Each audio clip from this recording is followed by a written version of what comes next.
Bismillah, Assalamualaikum warahmatullahi wabarakatuh.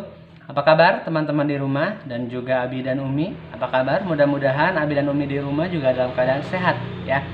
Baik, hari ini Ustazah akan membuat video tapi tidak seperti biasanya. Ustaz tidak akan belajar bersama mengenai hadis, kemudian tentang TFP atau materi, tidak. Tapi sekarang Ustaz akan sedikit berbicara atau berbincang, kita diskusi mengenai home learning.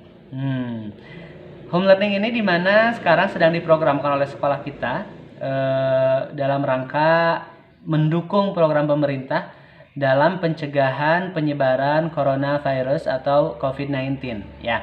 Baik, sebenarnya apa ya itu home learning, teman-teman? Nah, home learning ini dari secara bahasa itu simple, teman-teman. Home, rumah, learning, belajar. Artinya belajar rumah kan. Ya kalau kita maknakan secara definisi gitu, berarti home learning itu adalah pembelajaran yang diserahkan kepada orang tua di rumah atau kepada pembimbing di rumah ya. Tidak harus orang tua, mungkin orang tuanya sibuk bekerja, kemudian ada orang yang dipercayakan oleh orang tua untuk belajar di rumah seperti itu. Nah, itu juga termasuk namanya home learning. Kemudian muatan home learning itu bagaimana? Cara belajarnya seperti apa? Nah, begini. Home learning itu, teman-teman, tadi seperti didefinisi bahwa home learning itu diserahkan ke kreativitas orang tua di rumah. Kemudian belajarnya bagaimana? Belajarnya itu dibebaskan, diserahkan kepada kreativitas orang tua masing-masing di rumah. Kemudian yang menjadi patokan dari home learning ini adalah orang tua menanamkan pembelajaran yang menyenangkan, kemudian dia berusaha menanamkan mindset kepada anak bagaimana belajar yang menyenangkan itu gitu. Jadi yang dilihat bukan hanya hasil, tapi prosesnya itu. Bagaimana agar anak-anak mencintai proses belajar. Apalagi kalau misalnya dibebaskan untuk home learning, belajar di rumah, maka itu orang tua akan mengeksplor kemampuannya untuk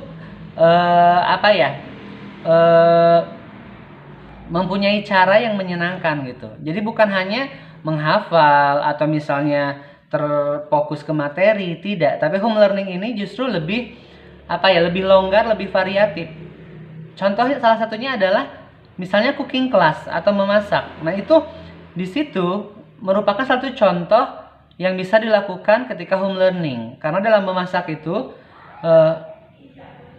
teman-teman dan orang tua bisa mengeksplor kemampuan, kemudian belajar tata cara memasaknya, bahan-bahannya apa saja, gizi yang terkandung di dalamnya apa saja. Jadi banyak sekali dari cooking class gitu yang bisa diambil. Atau misalnya contoh lain, membantu pekerjaan orang tua. Nah, di situ kan anak-anak belajar secara real nyata. Oh, jadi nanti itu kita di rumah itu harus seperti ini gitu. Terus kemudian bagaimana nanti ketika menjadi orang tua, peran ayah, peran ibu, di situ ada pembelajaran yang akan didapat oleh anak seperti itu. Jadi home learning ini, teman-teman dan juga Abi dan Umi, tidak menyempitkan kreativitas dari orang tua. Artinya justru di sini lebih tergali lagi, kemudian lebih bisa mengambil lagi momen-momen yang menyenangkan dengan anak seperti itu. Nah, kemudian home learning, ada juga homeschooling. Apa bedanya gitu ya? Home learning dengan homeschooling sebenarnya sama dalam prosesnya, kemudian maknanya sama, homeschooling, home learning. Tapi mungkin kalau homeschooling itu sifatnya lebih ke berjenjang gitu. Artinya kurun waktunya lama. Misalnya seseorang melakukan homeschooling di usia SD gitu. Berarti dia ya selama 6 tahun itu dia homeschooling gitu. Kalau home learning ini hanya masa sekarang aja ketika teman-teman dirumahkan gitu. Jadi memang kalau homeschooling itu kalau teman-teman memang berjenjang lama, misalnya usia SD homeschooling, SMP homeschooling, SMA homeschooling, berarti itu memang full di rumah. Kemudian nanti ijazahnya bisa mengikuti program kesetaraan ya, misalnya paket A, paket B atau paket C seperti itu.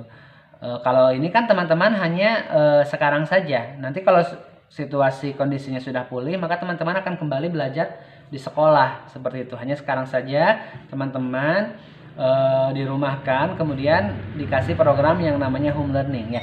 Jadi teman-teman, yang ingin Ustaz sampaikan di video ini adalah home learning ini tidak boleh menjadi beban teman-teman dan juga Abi dan Umi, tapi justru ini harus menjadi momen yang menarik, momen yang menyenangkan. Pembelajaran dibebaskan ke orang tua, tapi tetap ada konten-konten yang bermutu dan pastinya lebih menarik. Karena memang yang dilihat bukanlah hasil ya, tapi prosesnya itu sendiri. Bagaimana anak mencintai yang namanya belajar, dan belajar itu bukan hanya berkutat dengan materi atau misalnya dengan hafalan dan lain-lain. Baik, itu saja teman-teman. Untuk 2 pekan ke depan teman-teman akan home learning. Jadi pastikan menyenangkan, kemudian bekerja sama, diskusi dengan Abi dan Uminya. Mudah-mudahan Ustaz doakan teman-teman di rumah home learningnya itu berhasil. Kemudian kita berdoa kepada Allah, mudah-mudahan musibah ini, wabah ini segera diangkat, dimusnahkan dari kota kita, dari negara kita, dan dari bumi ini. Amin ya rabbal alamin. Baik, itu saja yang ingin saya sampaikan mengenai home learning atau homeschooling. Mudah-mudahan ada manfaatnya. Subhanakallahumma wa bihamdika asyhadu an la ilaha illa anta astaghfiruka wa atubu ilaik. Assalamualaikum warahmatullahi wabarakatuh.